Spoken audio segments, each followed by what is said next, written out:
Hello, family.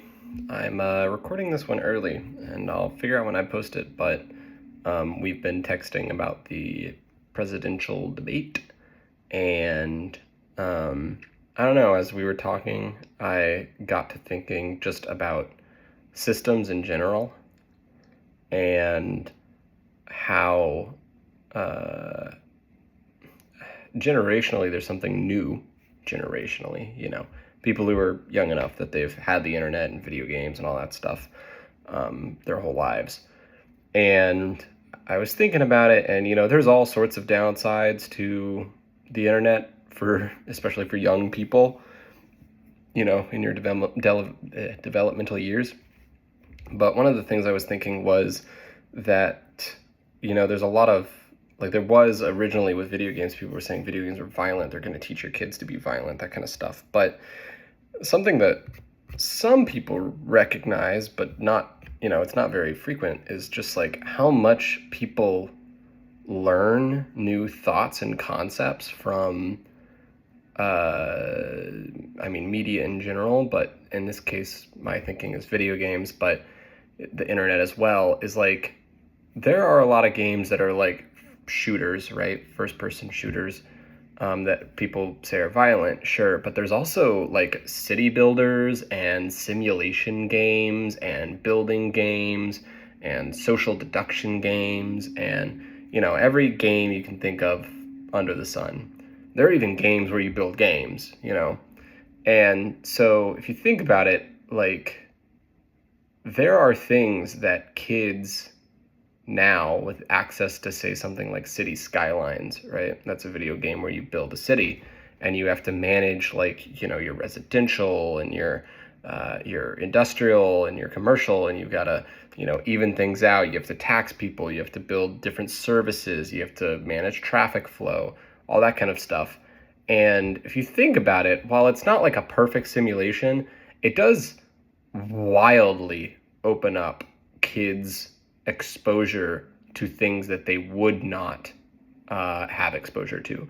Like, if you think about somebody who grew up before the internet, I'm just gonna say this is maybe a hot take, but I think kids today are, on average, in like significantly more knowledgeable than kids, you know, before that point.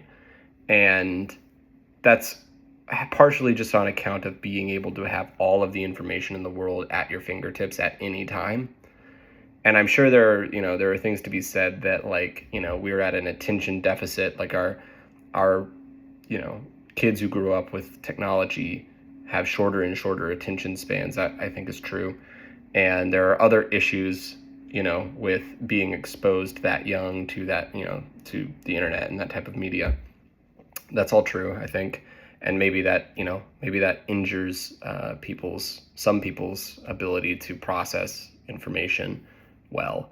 And I'm not saying that, people from pre-internet are stupid or anything. They're not.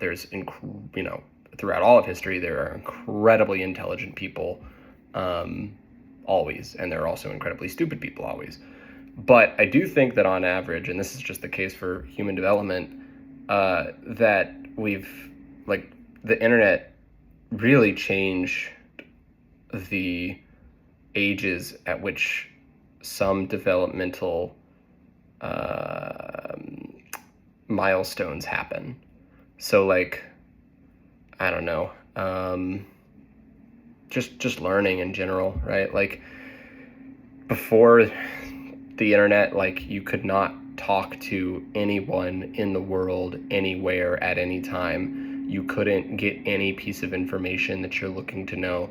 One of the things, like, I think a lot of people, other than like making kids violent, another thing is kids having access to explicit content. And that's something that, like, developmentally, right, any kid with a iPhone, a smartphone, or computer can very easily look up, explicit content of any type. And that's not really something that a parent can stop. I mean, it's just not, unless you're Amish, unless you just don't have access to it at all. You know, like, say you don't give your kid a phone, say you don't let them on the computer, whatever. I mean, they're going to hate that because it's such a norm now. It's hard to do things without them. But their friends are going to have phones. You know, other people are going to have phones. And once they are old enough to think of looking the thing up, they will look the thing up. And they will see things that you don't want them to see. And it is impossible for you as a parent to stop it. And that just means that kids are going to develop quicker. They're going to, they're going to learn about things faster than they have historically. And that may not be a good thing in a lot of cases, but I do think that in some areas, the exposure to new concepts and ideas, like, how does a city work, or how does an ecosystem work, or whatever, they are now able to play around with that in like a almost sandbox way in video games that was never possible before. Like, you could not, unless you like built it out of, like out of sticks and shit, part of the language, unless you built things, on the fly outside or whatever, or you had toys, right? That was very imagination based, but this, like, video games offer this whole new, like, people with expertise in these fields can, help develop these games, and then kids can literally, I mean, there are games where you can literally build an ecosystem and watch evolution happen in that ecosystem, and you can influence it in different ways, and that, learning by doing is one of the best ways to learn. And these games allow for kids and everyone to learn so many things by doing that they just were not access to before. And it was just a thing I started thinking about while we were talking about, systems and stuff. I'm of the belief that anytime a system is a certain size, gets too large, so a company or a government or whatever, once it's big enough, it becomes impossible to manage well, right? You can't, it's just impossible for one person who is a part of that system to know all of the other goings-ons in detail of that system. And therefore, it's impossible for any player in the system to fully understand the system. Now, you could say, oh, well, we need to work together and, make it work, which is kind of true, but there's always going to be information lost there and disagreements between people. So just once a system gets over a certain size or complexity, it becomes impossible to manage, very well. Even small systems can have those issues, but I'm of the belief that is kind of the case. And with a government, especially like a big country like America, that, that's true of our government. And typically, when you have big complex systems, the best thing you can do is like overhaul them. Like, if you have a huge code base software or a really complex 3D model that you're making or whatever, once you get down the line at the end or whatever, when you need to make changes to that code base or that 3D model or whatever it is, right?